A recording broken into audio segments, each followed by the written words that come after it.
was something that was going on with me where I would, because I was a lifetime member on Weight Watchers and I would have my weigh-ins once a month, I was doing what I call working the system, where I would eat well for a while and then I would be like, oh, I've got 3 weeks, so I'll just eat whatever I want. And then a week before I'd be like, oh wait, I need to rein it back in and just be good again and be back on the program so I can weigh in within my 2 pounds. And the process that just didn't seem right to me. And I didn't know why I was doing it. And it was actually really getting to be frustrating after about 4 or 5 years of being in that cycle. I was like, why is this happening? And it was exhausting and I didn't want to be in that cycle anymore. It is amazing how much it really does parallel, because it wasn't conscious. I wasn't consciously thinking about, I want to be further ahead and I'm not where I want to be in my business. Yet when you brought that up, it was like, oh my God, I am doing this again. I want to be further along with my weight and my body and also in my business. And that's where a lot of that parallel is coming in, and where I deflect from my business onto my body.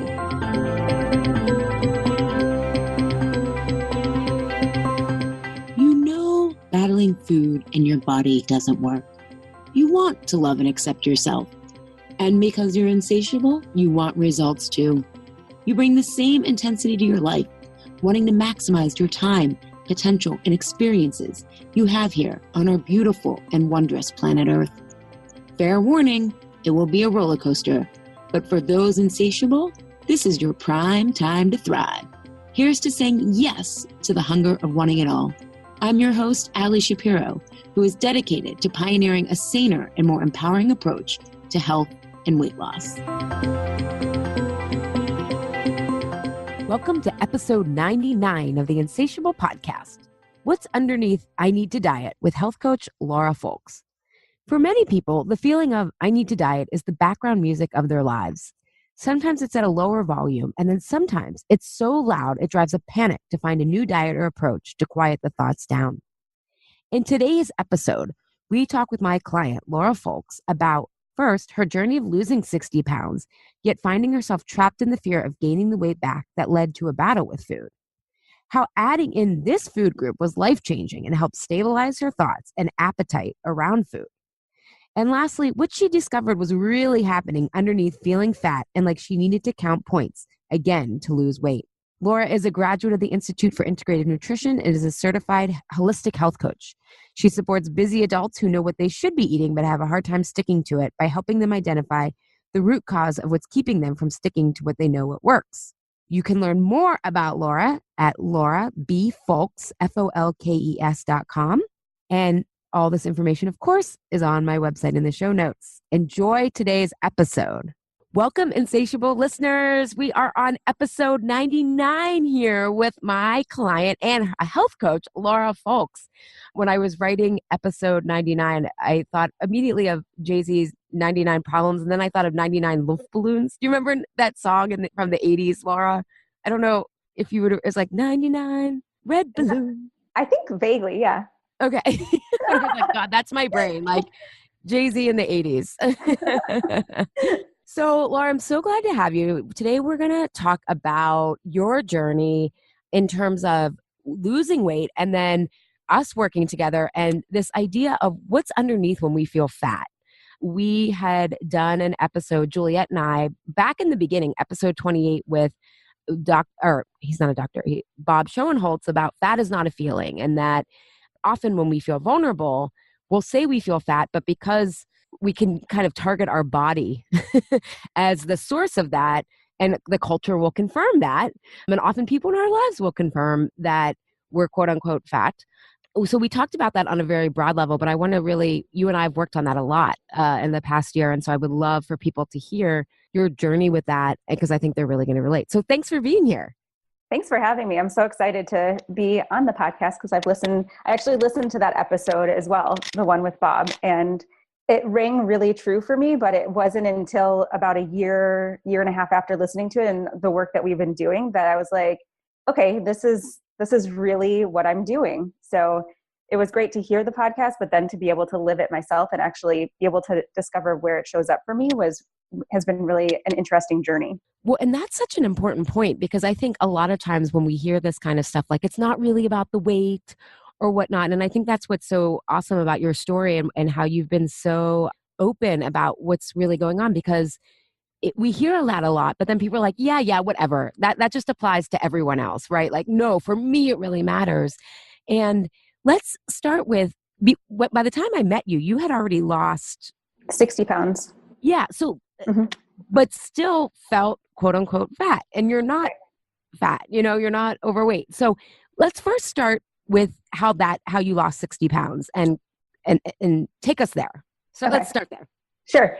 So I had been overweight basically starting around the age of 12 and tried every diet. Went to my first Weight Watchers program, I think with my parents around when I was 12 or 13. And it was just something that was a battle for me and something I struggled with all the way through my 20s. And I even got to the point where I was feeling like I was meant to be fat because I thought I was big boned, which is hilarious since I wear a size like 4.5 ring. So I clearly am not big boned, but it was definitely something that I battled with. And I went through 3 different approaches to lose weight, starting right after college. And I finally lost the 60 pounds in 2008. And I was able to keep it off for about 5 years by the time we met. And even though I was keeping it off, there was something that was going on with me where because I was a lifetime member on Weight Watchers and I would have my weigh-ins once a month, I was doing what I call working the system, where I would eat well for a while and then I would be like, oh, I've got 3 weeks, so I'll just eat whatever I want. And then a week before I'd be like, oh wait, I need to rein it back in and just be good again and be back on the program so I can weigh in within my 2 pounds. And the process that just didn't seem right to me. And I didn't know why I was doing it. And it was actually really getting to be frustrating after about 4 or 5 years of being in that cycle. I was like, why is this happening? And it was exhausting and I didn't want to be in that cycle anymore. So when we met and started talking about business stuff, and then I learned about Truce with Food, it was like, oh my God, this is exactly what I need. This is what I'm doing. And somebody actually has been working on this and has developed a program to help someone like me who knew what I should be doing and was able to help me figure out what was emotionally happening that was pulling me to food. I think you bring up such a great point because what we often project onto weight loss or the size we want to be is freedom, right? I often hear, I'll be the real me or life will really begin. And what people are saying is, I'm going to feel free. Yep. Yet the systems that help us, and they can be useful in the beginning, they end up being the cage that traps us. And as much as it was probably great to have lost the weight, did you feel free at that point, I guess is the question. No, I mean, I felt there was a sense of accomplishment and pride, obviously, with actually losing the 60 pounds. I never thought I went from being a size, I think 16 or probably pushing even an 18 and was down to a size 4. And I was like, oh my God, I never thought that I could be a size 4. That just never even felt like it was a possibility. And so when I was able to get there, I was like, oh my God, this can happen. And it is a thing. But what I found is that even when I would go to my meetings, I would talk to the leader and she was like, Laura, maintaining your weight, like 2 years into it, she said to me, fear is not going to be something that is going to keep you at your weight long term. And that was something that kept coming up for me was I was afraid to lose the weight or to gain the weight back, which is what was keeping me to stay motivated and to have the willpower. And people would say to me all the time, you have such great willpower. How do you continue to do it? And it was the fear. But then it was true 4 years, 5 years into it, the fear was starting to somewhat diminish, or it was just, so I don't know if it was actually starting to diminish or it was more that I was just exhausting to live in this heightened sense of, or state of fear all the time about gaining the weight back and having what you talk about a lot is that battle internally in the conflict of like, I like the way I look, I feel better, but I still never felt like I had arrived. I still wanted to lose another 10 pounds, even though I had lost 60. So no, I didn't have that sense of like ease or arriving like I thought I would. Yeah, I think all of us I mean, I know my own journey, it was like, you know, you think something's going to be solved by weight. And looking back now, I'm like, why did I give my wardrobe that much power? Like, but I really believed, I mean, I really took Right. the time. So, okay. So you had lost 60 pounds through a couple of different, through Weight Watchers and through learning about nutrition and all this stuff. And then you're exhausted of the battle. And what did you discover in Truce with Food? First of all, like we'll get to the fat is not a feeling kind Yeah. of what's going on with that. But what did you discover was really underneath that fear and lack of liberation? Because I think what's interesting about your story is some people, when they come to me, they haven't lost the weight or they don't need to lose weight. And there's just this like thing you lost, like there's this thing they can't put language to, right? Because it's no, our culture doesn't give us language for it. But you lost the weight, but in many ways you were still, I think what you discovered was there was still that insecurity there that maybe had originally caused the weight gain. So can you talk a little bit about that? Yeah. The first thing that I'll mention, though, that I did learn too, that was a huge thing, is because I was losing weight in the early or late 2000, 2008 and a little bit before that, 2003, I was still following a low fat diet. So one of the biggest things that I learned from doing Truce with Food is that having good fats is really important, and blood sugar control and balance. And that was a huge life changer for me because I was eating sugar with breakfast as a snack in between breakfast and lunch. At lunch, I mean, it was like 7 times a day I was eating sugar of some sort, like even if it was just in my yogurt. And so even just being able to balance my blood sugar and not be on that mindset of when am I going to eat again? I need to make sure that I have food around me all the time. Even that in itself was stressful, of making sure that I had snacks around all the time and that I wasn't going to get hungry, which now I also know that part of that was the fear of discomfort, which is one of the stories that we also identified.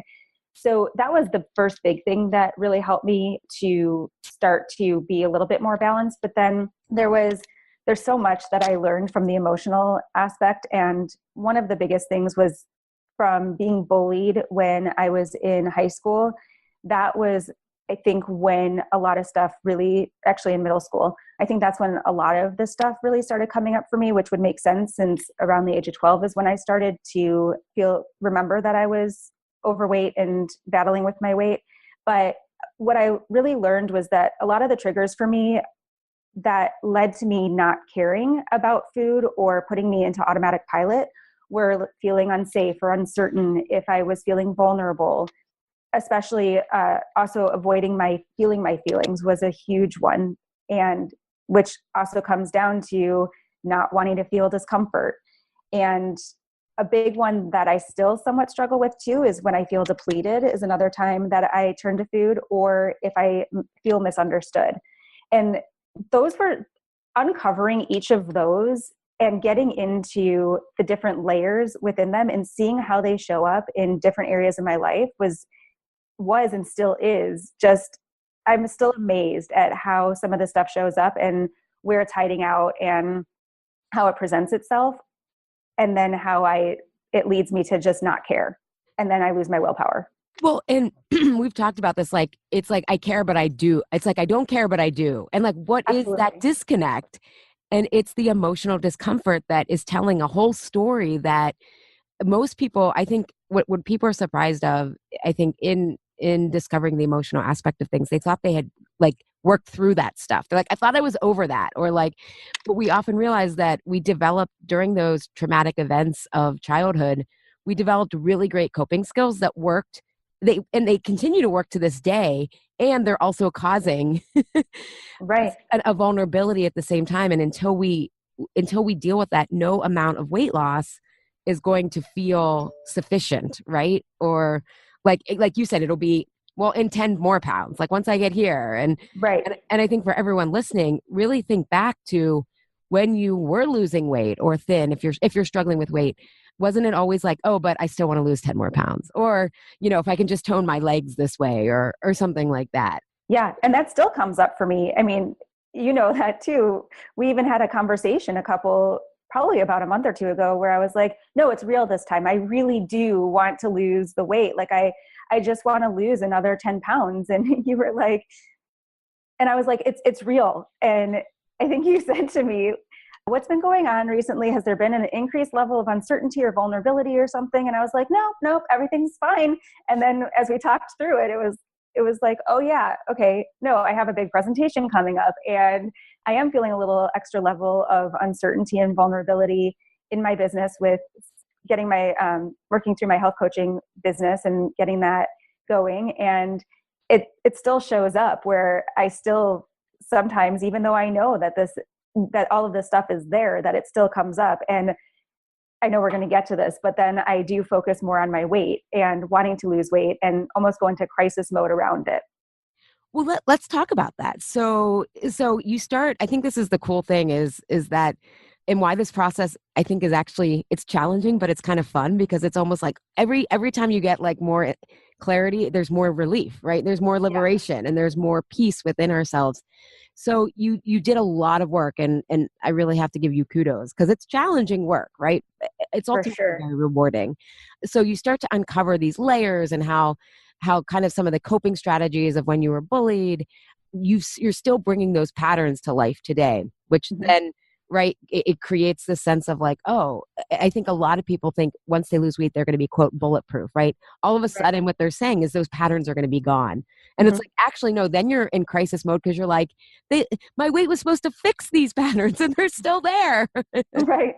And actually, one thing I wanted to mention too, is you had said, as we grow up with these coping mechanisms, we know that they exist. And I think for me, I didn't even know that any of these patterns or any of this stuff actually existed. I almost feel like I was living under a rock. And so even with you mentioning that, like part of me wonders if part of the reason that I'm still working through and digging through all of this after a couple of years is because I was kind of in a state where I didn't even know that this was the feeling of uncertainty or vulnerability or avoiding feeling my feelings were even a thing. Well, that's a good point. I think I meant, because I think most people live in their heads. I actually have found that like a big part of this is making people feel safe to go back into their bodies, which is where all this data and information is. So I just meant more like we're all aware of what we've been through and maybe we're like, yeah, I feel tough. I survived. I don't think any of us have, I wrote about this when I was launching Truths with Food Tapas Style. A lot of us are very self-critical, yet we're not necessarily self-aware.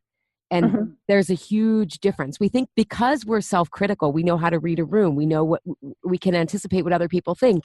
We know our horoscopes. We know our Myers-Briggs type. We know all these kind of like outward facing patterns, but we aren't self-aware of what our own triggers are, what our own emotions are, what domino effect they are. So I think that's a really good point and I'm glad that you brought that up to clarify. Yeah. And I think that's exactly right too, in terms of, for me, being bullied, I always thought that made me a stronger person. I always felt like I could hold my own and I could protect myself. And I didn't realize how much it really did affect me and how defensive of a person I was. And not always defensive, but just more of, if I was in a situation where I felt misunderstood, my defenses came up right away and I would just fight back. Whereas my coping in middle school or high school was to kind of retreat and just to take it. And then afterwards, that's where the negative self-talk would come in and be like, you should have handled it this way. And for weeks I'd play out like what I should have said to that person or why didn't I do this? And so it's interesting because looking back now, I know that yes, I'm sure it did help shape me in a certain way, but it also, and I'm sure that I am strong in certain ways, but I also do now know that it did make me more of a defensive person. And that's something that we've been working on too, is just softening a lot into different situations, which has really helped me in a lot of different areas. Well, and you just bring up, again, this, I love that you can articulate this because I think most people don't realize how defensive they are. Like most of my clients are out in the world and they're, they're struggling with food and they have happy moments. They have great relationships. Like they're pointed in their careers, and they wouldn't think of themselves as defensive people. I know I would have never thought of myself. I wouldn't have thought it either. No. Yeah. And I think that's what's so challenging about this is that it's this huge blind spot that the culture will tell you, oh, no, lose weight and it's going to solve all your problems. Like no one is giving you incentive to look at this blind spot, and it gets very matrixy, right? Mm-hmm. But then once you see it, and I think this is the I always talk about the word and, but being bullied did make you really strong. And however, we also need to soften into that, and it gave you a lot of great qualities like empathy. It's why you're a great coach, all those things. And it created some wounds that need to like be softened again. And so for everyone listening, I think this is really important to realize that your past experiences that were traumatic, and again, it doesn't have to be you're a refugee, right? I mean, it's that your emotion, your sense of safety was threatened. And I think one thing that I've become very clear in this work is that anytime our sense of belonging was threatened, because I was bullied, a lot of my clients realized being bullied escalated their eating, or it was the inciting incident, as I call it. But that, again, this emotional health and the sense of belonging, if we weren't part of a pact when we were tribal people, you were left behind, right? Yep, for sure. And especially women. I mean, witches were burned at the stake. Like, martyrs are praised in this culture. Like, all these dynamics go on that our sense of belonging was so important to our survival. And so I think we need to honor, for everyone listening, like think back to those times where you felt like an outcast or bullied, and like what were your coping mechanisms, and how have you become stronger, but also how has that made you on guard? And it's kind of hard to see because it's invisible, right? It's like right in front of our face. Right. Yeah, it's so true. And I think those are really powerful questions and things to think back to too. Yeah. So you start to realize this softening, and I love that you said it's affected other things, like you were talking about just the other day with your ring. Do you want to share people like how these patterns aren't like how we do anything is how we do everything. So you've, over the past year, just have totally worked on your stories, transformed them. And so give an example of how you feel less defensive today as a result. Sure. I'll try to keep it as short as possible. I took my rings in, my wedding band and my engagement ring, to have the diamonds tightened because there were a couple of diamonds that were loose. And when I got the rings back, I didn't notice it right away, but the next day I was looking at them and I was like, something looks really different. And there was some really nice detail work in between each of the diamonds in the channel. And I looked at it and they had polished out all of the detail, which is exactly why I bought the ring, because it brought in a little bit of the Victorian feel that I like, as well as a modern feel of the rings. And I looked at him and I said to a friend, I said to them, do you think I should be mad about this? Should I call them or should I just deal with it? And she's like, I would be mad. Call them. So I called them and their initial reaction was, oh, that probably just happened because we had to push on the metal. And then once they did that, they were already worn. And so it would have wiped down some of the detail. And then when we polished it, it just took it off. So if you want the detail added back in, you can pay for that. And I was like, I'm not paying for that. You completely messed up my rings. You guys can put that back in. And it wasn't that I was being rude or defensive or anything like that. It was just more of, no, that's not happening. So I ended up taking the rings back in and they said, okay, bring them in. We'll work with you. So I took them in, and going into it, I was ready to fight. I was sitting there and was like, all right, let's get into it. You tell me that you can't do it and we're going to have it. And I'm going to be yelling at you. We're going to just have it all out right now. And I got in there, and for some reason, I was just able to keep it really calm and very matter of fact of, you guys polished this detail out of the rings. This is why I love the rings.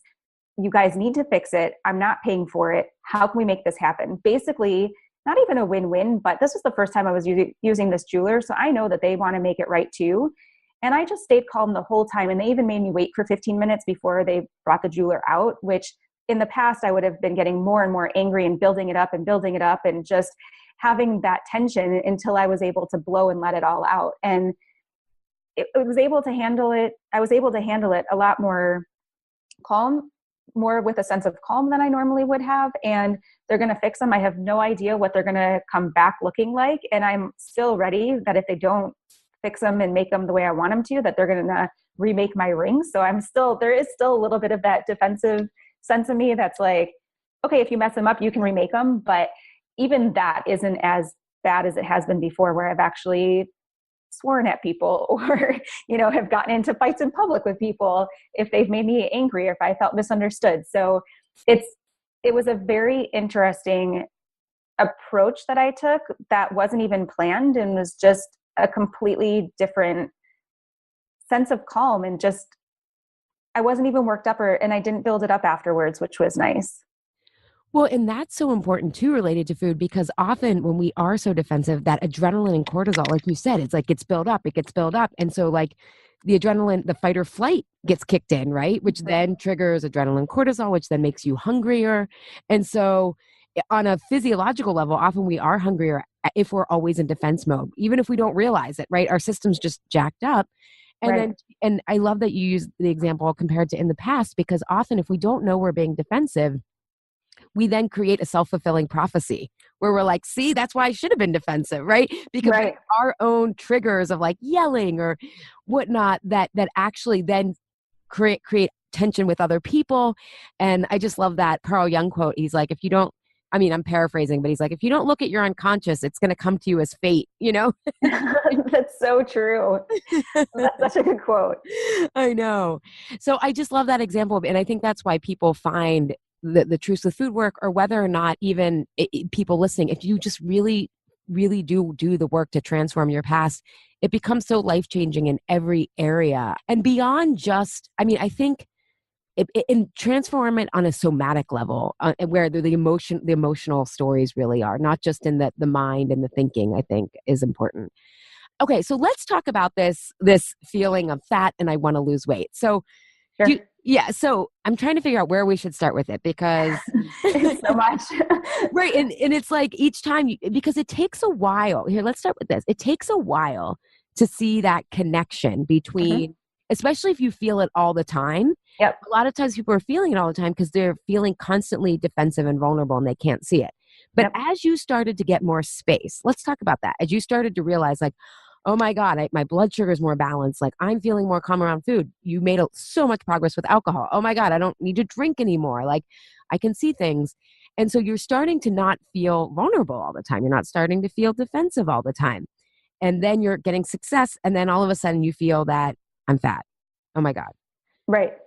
Yeah. I think it took about 6 months to a year of us working together before I was able to recognize that. And I think it is really, there are so many layers to our emotional stories and everything that's going on, that I think that first I needed to uncover that feeling of unsafe. And when I don't feel safe, that's something that triggers me. The vulnerability, the uncertainty, the feeling my feelings and sinking into those. I mean, there were lots of layers. Feeling misunderstood was a huge one. And I think once we got to that feeling, when I feel misunderstood and also when I feel discomfort, it was kind of, those to me were some of the biggest parts of my story, or they felt like they were ones that showed up in so many different areas. And as soon as we hit on those, I was like, oh, okay, I see what's happening in all these different areas and how it's showing up in so many different places. And it was those two, I think, were the biggest ones in the last year that we hit on. And I think once I got to be able to see where those were showing up, then it was like, okay, what else is here? And like I said before, feeling fat felt real to me. It felt like reality. And it was just, it would create such a level of anxiety, and I don't even know how to articulate it, but it just made me feel terrible about myself all the time. I think it was just that negative self-talk. And it wasn't until we started to chip away at it. And I can't even remember exactly when that, if we want to call it the aha happened, but I think it was just more of over time. It was more of slowly starting, you bringing up to me and helping me realize that when I was feeling fat, we were correlating that to something that was coming up in my business that was leading me to feel uncertain or vulnerable. And it was more of starting to see, okay, I see this correlation. And then I started to doing the work on my own. I would feel myself or find myself feeling fat or feeling like I needed to do a diet again, or getting into some sort of a crisis mode around food and losing weight. And I'd be able to look back and be like, okay, what's happening here? And usually it was something where I had something big coming up in my business, or I had been turned down by a client, or something wasn't going well, or something wasn't going as the way that I had planned or had hoped, or I also have disproportionate thinking sometimes, especially around my business. So even in those areas. And so I was starting to see more and more how I was deflecting from my business onto my body. And it still is happening, but I'm able to see it a little bit more quickly. Although 3 weeks ago, I did have it happen again. And it took me a couple of weeks to be able to tell what was going on. But I even got to the point where I was like, maybe I just need to count points again.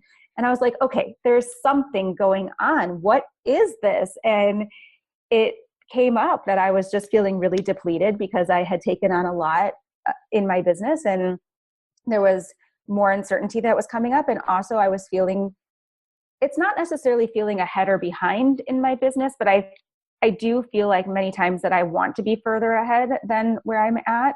And this is something that you've really helped me realize, is that I also want to be further ahead with my weight and my body. And it is amazing how much it really does parallel, because it wasn't conscious.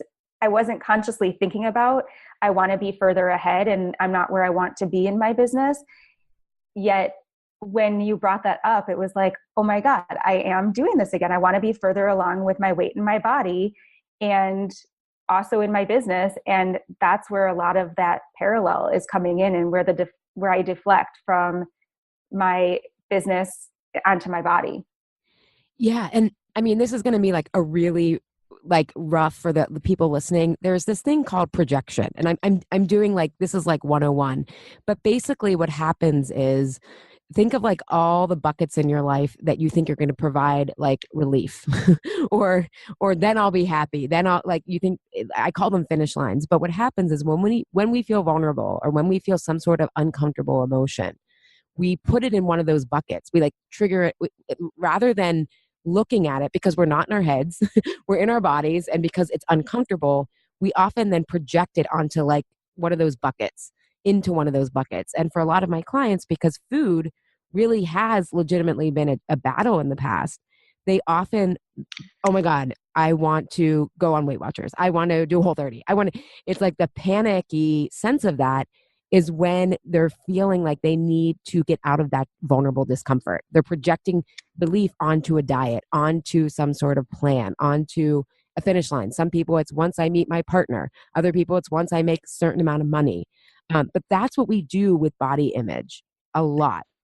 And as you were saying that, something just clicked for me too, is that I feel like part of the reason that happens for me is because it feels safe, even though it's exhausting and it is an awful feeling. It also feels safe because I've gone to that place so many times, and it feels like it's something that you can control. And even though I guess you can control what you're eating. And if you're doing a diet, and if you're doing it well, and you have the discipline while you're on the diet, you're controlling it. But I think that that's what happens for me, is it's because I do feel a sense of safety in that area, is why I project there when I may not be feeling as safe or something, or I'm feeling an added level of stress or pressure somewhere else. It's like, let me go back to where I know I can start to focus my efforts. Yes. It is the safety, because someone else is telling you, I got this, I have this figured out for you, right? People don't realize that's what they're looking for in a diet, but someone else is offering them security. Mm-hmm. And I mean, and I did it too. So it's like, oh my God, and what we're saying in that moment unconsciously, but to our body and our system, is I can't handle this. I need someone else to handle it for me, which is unsafe. But to your point, it's safe. My clients often ask me, why do I do that though? Because it is maddening. And I say, safe also means familiar, right? It's familiar to do that. And that's what I mean. This is such a matrix, because the culture will offer this to you. It will tell you, no, don't listen to yourself. Don't stay with the discomfort, right? Only positive thinking, only high vibes. Right. Well, high vibes are not a thing. There's no good vibes. It's also a sense of structure too, right? Like a diet is a structure. And so many of my clients have come to me too, being like, I just need a structure. What's your plan? How do you go through this process? And it's like, yeah, it's a structure that works temporarily, but then all this other stuff that we've been talking about comes in, right? Like all that discomfort or the vulnerability, uncertainty, if you feel unsafe, like all that stuff can come in, and then it completely takes you, you don't have the capacity to deal with that structure anymore because it's one added layer when you're already feeling depleted. And then you don't really get what you don't develop the grit to go after what you want in life, because one of the things that I want to give you credit for is, you don't like discomfort, you don't like being misunderstood. And so this is why I say this process takes about a year. So like the first 6 months were kind of like figuring out what are these stories, let me get a handle on them. And then it's kind of like the second half is like, okay, now how am I going to make these feelings mean different things? So I said to you, when and this, but building a business is uncomfortable. You are going to be misunderstood. How are you going to make that feeling not mean what it used to mean about now you're rejected, now you have to just take this. And so I think for people listening, when you start feeling the vulnerable feelings that cause the battle with food in the first place and cause the safety and the wanting to be rescued by weight loss, and I say that because it's really what it is. And I wanted to be rescued by weight loss too, so I'm not judging. And I wish you could be, because if you could have been, we would have all been happy once we kept the weight off. But part of that, the biggest times that you started to feel like I want to do Weight Watchers or I want to count points or something was probably those times when there was that element of feeling misunderstood. So it was like, see, I tried this and then I did it. And so how have you, like, what are some of the things that you're working through so that when you do feel that sense of feeling fat, you can say, okay, here's what this really is, but it still stings, right? It's still hard.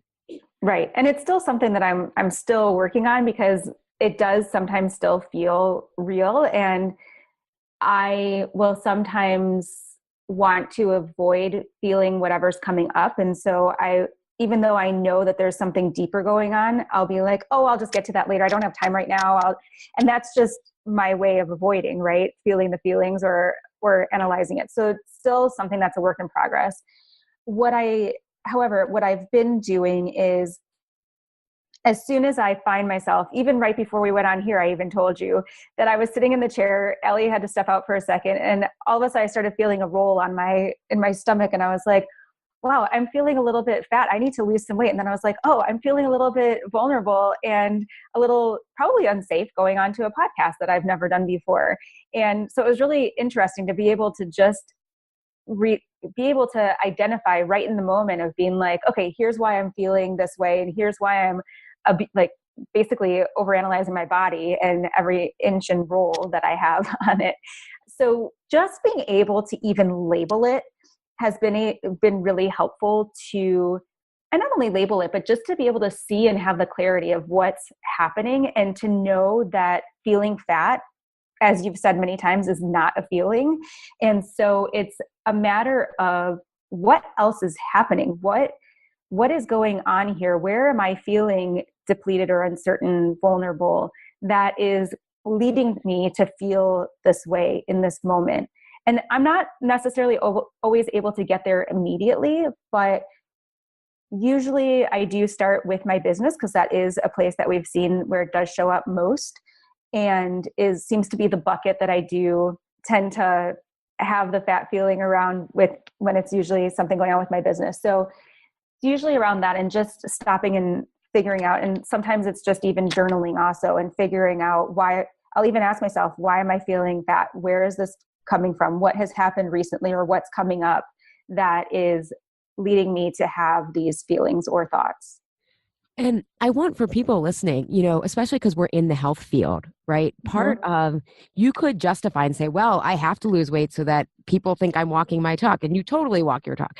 And so this is something that it's not about magical thinking. It's like, both Laura and I, we have the bodies we have. People are going to judge us because we're in this field.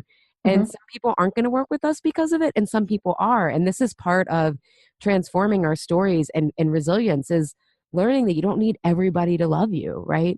Right. You don't need to belong everywhere. And I think that's super important for people to listen, because we do judge people. I mean, Right. people judge us. Yeah, And so I think that's part of this process of why it takes time, because we basically have to come to terms with our own humanity and then other people's humanity as well. But once we can come to terms with our own humanity, it is so much easier to be with other people's humanity. for sure. And one of the things, as you were saying that too, that has really been challenging, I don't know if it's challenging or just something that has been interesting that has come up too, is that because I don't want to be misunderstood. And that's something that I work hard not to have happen, because I'm not at the weight, my ideal weight and where I would like to be, and have in fact put on a couple of pounds since I had lost the 60 pounds. That's something that has been coming up for me a lot, of that I am a health coach. I am in the industry. I have put on a little bit of weight, and I could potentially be misunderstood. And so on top of the uncertainty and the vulnerability with running a business, then I also have this level and layer of potentially being misunderstood, which has also is such a big part of my story, which doesn't help the whole cycle, I guess, or the process of that we've been working through. But it also does help to know that that is something that does come up for me. Well, and part of the healing process is knowing that you might be misunderstood and you're going to be okay. Like, it doesn't Right. have this, you have new tools, new skills when that comes up, versus when we're younger, we're really at the mercy of, a teenage understanding, or even younger, right? And we don't have coping skills. Our parents don't have coping skills. My God, our culture doesn't have coping skills. Like, right? Right. That's why we demean emotions. Like, we beat ourselves up for not knowing this, when our society, the very fabric of our society, doesn't even know how to deal with it. Like, I want to know why we don't learn about finances, emotional intelligence, and food, like in like elementary school, and in middle school, and all that stuff. Like, we need to be knowing about this stuff. So yeah, Yeah. it's totally kamikaze stuff. However, isn't it so empowering once you work It through? is. It is. And one of the things too, I will say about our bodies and the fact that we are in the health coaching industry and we aren't a size 2 and all of that stuff. I've actually had many clients say to me that authenticity is a really big value for me in my business, that we've also uncovered as we've been went through the program. And a lot of people have told me that they like working with me because I do feel like a real person, and that I'm not just a size 2 and drinking my green smoothies and not eating and starving myself, or whatever it is that other people in our industry lead people to believe. But because I do share, and I am very honest that this is still a work in progress for me also. And one thing that we didn't mention is that when I started to put on a couple of pounds is when I had moved to Australia with my husband. We were living there for 2 years. There was a lot of change, a lot of uncertainty, felt unsafe, a lot of even vulnerability, just picking up our lives and moving over there. And I also changed industries and decided to leave my career in advertising after 13 years and started a business. And looking back, it's no wonder I put on a couple of pounds, because there was so much going on. And that's when also we did start working together when I was, for the first time in Australia, when I was going through a lot of that stuff, to help me realize what was actually going on and what was leading to me not being able to stick to the foods that I knew I should be eating. Yeah. And I mean, I think the important point is especially about with the clients that find you. Same with my clients. Like, we have a mutual understanding, and like and mutual values. And so it's like, but I think that was kind of what I was trying to do. You find you don't need everyone to like you, right? Right.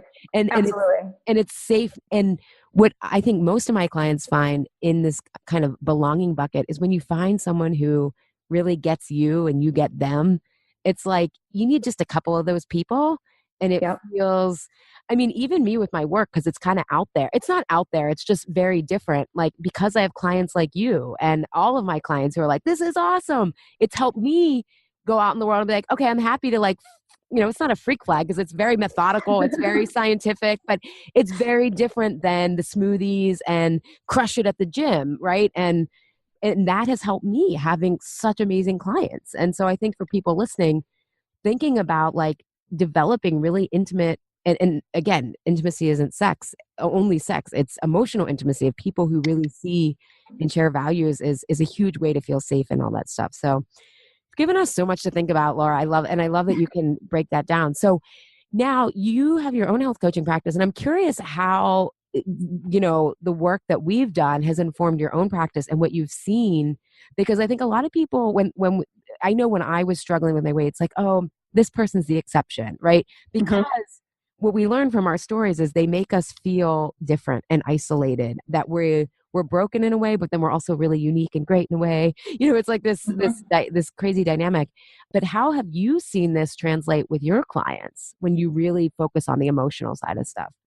It's been amazing. It's the amount of clarity that I've even had in my coaching practice, and to be able to help my clients see and uncover what's been happening for them, even in the last 6 months, has been incredible. And I'm still so grateful that I ever was introduced to you and that we met, because you've been such a great mentor and such an inspiration for me.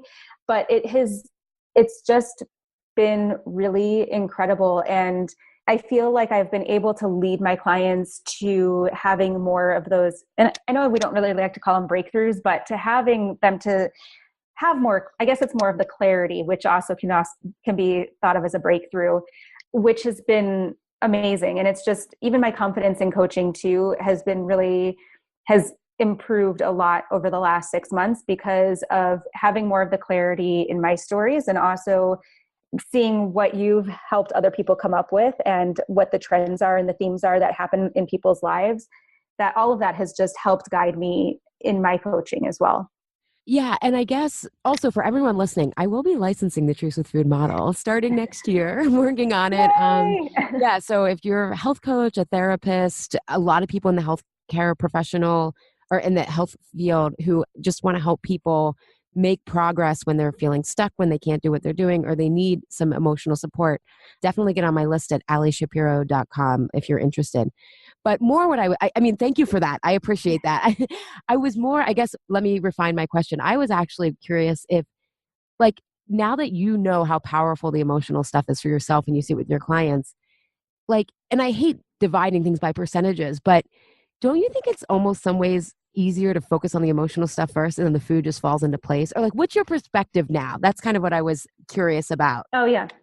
Yeah. What's interesting is I find that some clients come to me and think that they still just need the food. I actually just had somebody last week or 2 weeks ago say, let's just work on accountability. I just need somebody to check in every other week or every week, and just to keep me on track. And then after our first session, there was a lot that came up in that session. There was a lot of emotions that came up, which she hadn't felt in years. And by the end of the session, she's like, I don't need accountability. That's not what I need. I need to work through this emotional stuff. So it was really powerful to be able to even help guide somebody to recognize that, yes, the food is a piece of it, but there's so much more that's going on that's deeper. And that is really where my passion is. And I will, help people find the small habits that they need to make adjustments to with the food, but really helping them to get into this deeper level of understanding of what's going on emotionally has been really helpful for them and is super rewarding for me as well. So, yeah. Well, and do you find that, first of all, people are stronger than they know? Like, oh, yeah. Doesn't it just like you can see that people can handle it? And do you find, I think we're in this culture that's such instant gratification, whether it's social media, whether it's, people making billions off of an IPO, off of a tech stock that's never really made any money, you know what I mean? Or a company, but we're in this like really like instant gratification culture. And, but don't you find that, and I'm just curious, because with my clients, I found that once they get started on this, it gets kind of addicting. Like they like the challenge of it because it sets them free. I'm curious if you've had that experience too. Yeah, I've had a few of my clients where they've come in and felt so heavy almost when we've started working together. And after a couple of sessions, they're like, oh my God, I'm starting to feel lighter. And I'm feeling, I even had a client say that she was starting to minimize more in her life. And I know that that's something that you've said that people have done as well, where she was just like doing a spring cleaning into the fall, right? Like clearing stuff out of the house because she's simplifying her life. And yeah, I've been finding that it is, for me, it's been addictive too, for sure. It's like, I just want to get more and more clarity. And I think a lot of times my clients come to me not knowing exactly what we're going to actually be doing. And there's a layer of uncertainty there. But then once they start doing the work, they're like, oh, wow, this is what I needed. And this is so helpful. And they just want to keep digging and figure out where some of this is coming, what's going on for them. Yeah. So if you're listening, like really, like if you feel like, oh, I'm afraid to look into this or whatever, like you're already dealing with it just in a really, Right. a really unhelpful way that is like exhausting, frankly. I mean, it was exhausting for me and everything. So I just want people to realize that they can do hard things and those are usually the things that we're the most proud of. Like when you look back on your life, for me at least, I am the most proud of, for me, building my business, building this methodology. It's been an ass kicker, but it's made me feel like Teflon in a way, soft Teflon. I mean, not toxic Teflon, but just like my heart is still. I didn't realize how defensive I was from having been bullied and just on guard from having a cancer. And now I feel like I have the best of both worlds of being really resilient, but also being really generous and open-hearted. And of course, I'm still a work in progress. We never arrive, right? I think that's one of the kind of things that's also kind of, I mean, this is kind of off topic, but not. I remember in 2012 or in 2013, after I worked with Bob and really healed a lot of the trauma from going through cancer, I remember being at my co-working space there and just having it was a really challenging year for me. I was trying to finish graduate school at Penn. I was writing my thesis. Carlos had been at Iowa now for 2 years in their MFA program. So we had been apart for 2 years. And it was just like, I was depleted beyond. And it was just like, that the year before, because I was depressed, I hadn't done a lot of marketing and I was just like, what am I doing with my life? And I was like, when you have those moments, when you're really low. And I remember being like, I used to think that losing 10 pounds would fix this. And now I just know that this is life. It's just, it just has its challenging moments. And in that moment, I realized like, wow, there's a loss when you no longer think losing weight or having your body be a certain thing is going to fix things, right? It's like, we're left with what life really is. Which is beauty, but it's also heartbreak at the same time. And it is challenging. Right. So I think we also keep up that illusion sometimes without unconsciously knowing why, but hoping that it will get easier at some point when really we just need to develop the skills of digging in. Right. Yeah.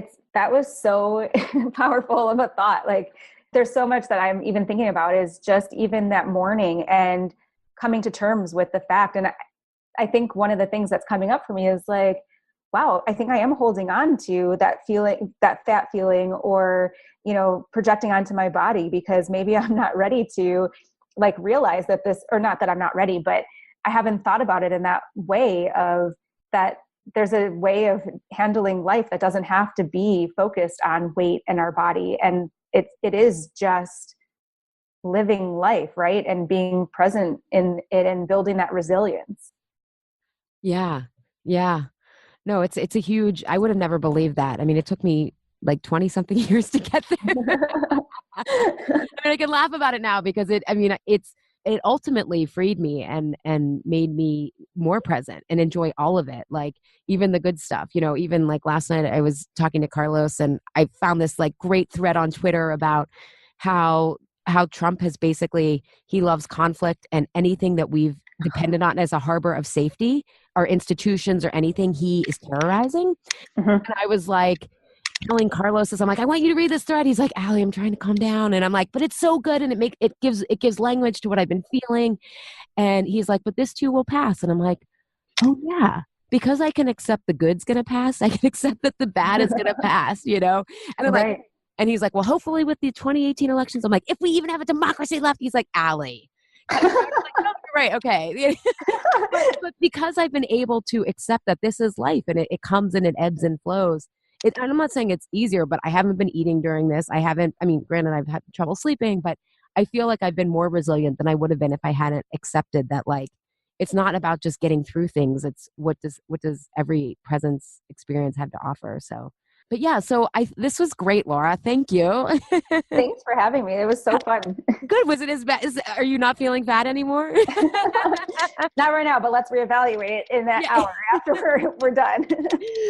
Right. But it's like, but now I hope everyone listening, we went over some great questions and Laura gave you like great x-ray on a really granular level of what what feeling fat is all about for her. You know, I've shared in a past episode, but just for me, once I broke through that illusion of weight loss was going to make things better, I now realize when I feel really vulnerable, I just start thinking about my health. Like I'm like, oh, I haven't had my MRIs in a while. I haven't been to the doctor. The air pollution's awful. And here in Pittsburgh and the water. And like, I go into a hypochondriac panic over my health because that is ultimately my biggest fear is getting sick again. But I recognize it for what it is, that it's a vulnerability. It's not about it's not about getting sick. I'm feeling vulnerable in somewhere else in my life. So for all of you guys listening, I think the big takeaway, in addition to a lot of these questions, is if weight and feeling fat is a struggle, is where am I when that urge to go on a diet or that urge to, to panic and to reach out to someone who's going to give you an answer, and which is really helping you numb out this feeling. Where are you feeling vulnerable? What feels really unsafe? What feels really uncertain? What feels like it could be make or break in your life? Or also where are you feeling ahead or behind, right? Because that's been a big one for me too, or especially more behind. Or where do you feel like you're not achieving what you want, the goals that you want, even could be one of them. And I hope too that this helps provide a little bit of freedom for some people too, because it can be so exhausting, and being in that crisis mode of I need to lose weight, and just having that thought. And for me, it would consume my line of thinking and just what I would be focusing on all the time. And I hope that it provides freedom for people to realize that it's not just their body or their weight, and that there's something else going on. And if it helps at least one person to have a little bit of clarity that there's something else there and helps them with these questions figure out where that could be coming from, then I think that we've done our job. Yeah. And I think also, I love how you wrap that up. Also realizing that you can still be convinced that it's your weight and that it's your body, and take a look at some things and start to notice some patterns. It can be both. Yeah. Absolutely. Yeah.